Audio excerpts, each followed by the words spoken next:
Costco generated $254 billion in FY 2024 revenue, and the products on those warehouse shelves contributed very little to the bottom line. So, how does a company that deliberately keeps product margins low become the third largest retailer on the planet? The answer is found in a laminated card that 130 million people carry in their wallets. The psychology behind why they keep paying for it year after year is one of the most effective retention strategies in modern business. This is moat and margin. Costco's business model is built on a distinctive premise. The products are not the core product, the membership is the product.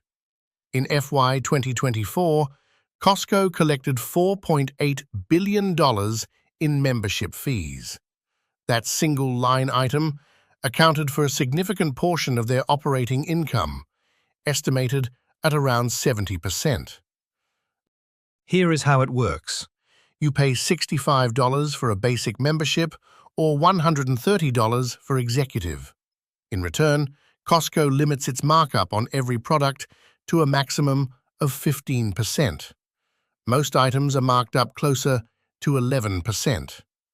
For comparison, a typical supermarket marks up 25% to 50%. That sounds like a challenging way to run a business, and in the early years, Wall Street was skeptical. When Costco's founders insisted on the 15% cap, some analysts called it risky. The margins were so thin that a single bad quarter could significantly impact product revenue. The whole model balanced on a knife edge. But here is what some analysts missed. Costco was not primarily trying to make money on products. The 15% cap was a strategic choice.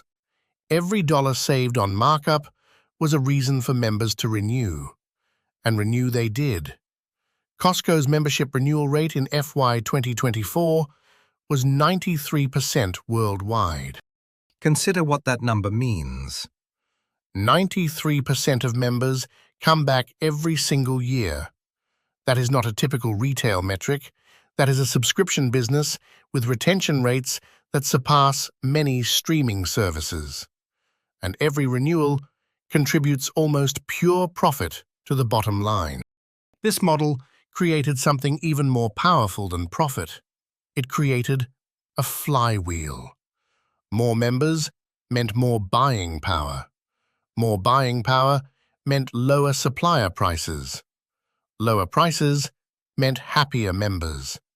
Happier members meant more renewals. But here is what most people overlook.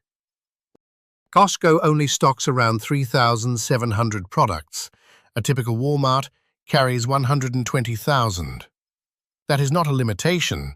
That is a strategic advantage. Fewer products mean Costco buys enormous volumes of each one. When you are ordering tens of millions of rotisserie chickens a year, you can negotiate favorable terms with suppliers. That buying power feeds directly into their most significant competitive advantage, Kirkland Signature. Costco's private label brand generated over $70 billion in FY 2024 sales. For perspective, that is larger than the entire annual revenue of Nike. Kirkland works because of a simple psychological effect. Costco positions it directly next to the name brand on the same shelf. The quality is comparable, and sometimes the manufacturer is the same. But Kirkland products are typically 20% to 40% cheaper. The member sees the comparison and often chooses Kirkland. Every Kirkland purchase increases member loyalty because the product is exclusive to Costco. If you are building a consumer brand, this is the lesson. Do not compete solely on marketing. Compete on proximity to the purchase decision. Kirkland does not need advertisements because it sits right next to the branded alternative at the exact moment the customer is deciding. But Costco's most effective retention tool does not appear on any shelf.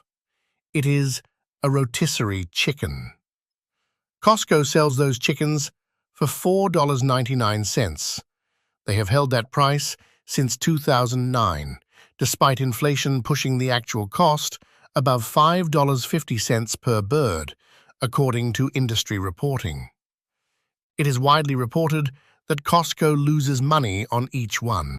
Why would a company deliberately lose money on its most popular product? Because the chicken sits at the back of the warehouse. To reach it, every member walks past hundreds of other items. The average Costco trip ends with a basket worth $136. That $4.99 chicken is not just a product. It is an incentive to complete a larger transaction. Costco went even further. In 2019, they spent $450 million building their own poultry processing plant in Nebraska. A retailer building a chicken factory. That is how seriously they take the $4.99 price point.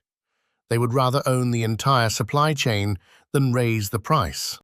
If you are pricing a product, here is what Costco demonstrates. Sometimes, the most valuable item in your business is the one you sell at a loss. Because the loss leader is not about the product itself. It is about guiding the customer journey from entrance to checkout. But here is the underlying tension. Costco's treasure hunt model depends on physical stores. Members come in for the chicken, discover unexpected products, and fill their carts on impulse.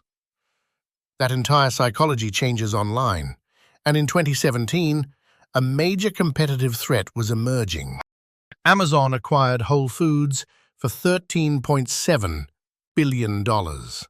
Overnight, the largest e-commerce company had 470 physical grocery stores and a distribution network that could reach 90% of American households within 2 hours. Amazon Prime already had 100 million members.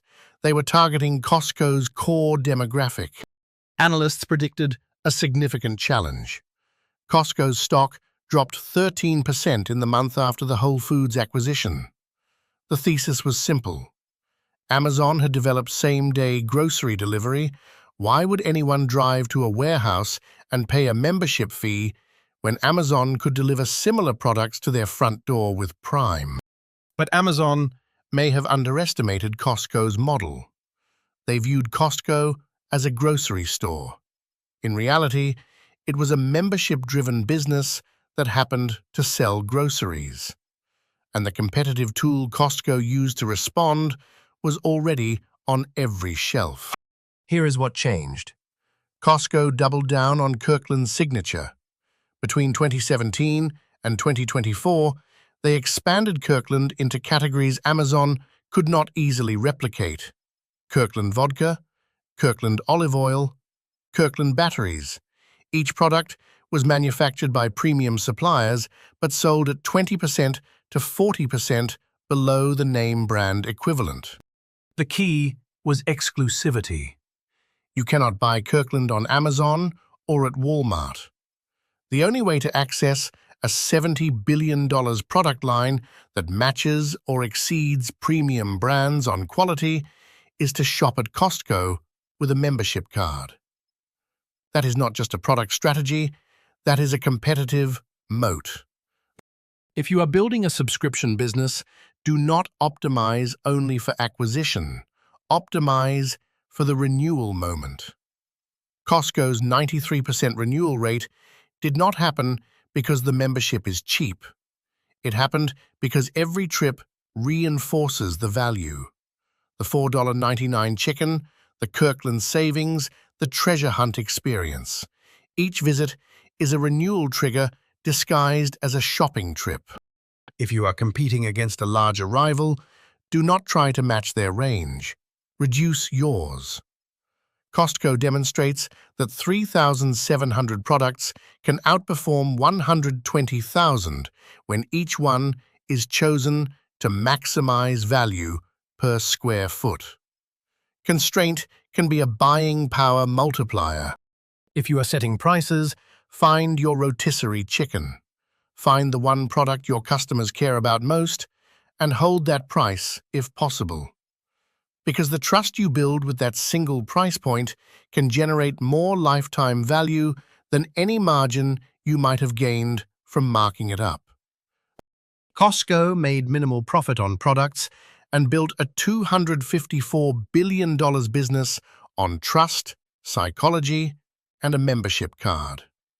Next time on Moat and Margin, we are breaking down a company that used the opposite strategy, charged the highest prices in their industry, and still grew faster than everyone else.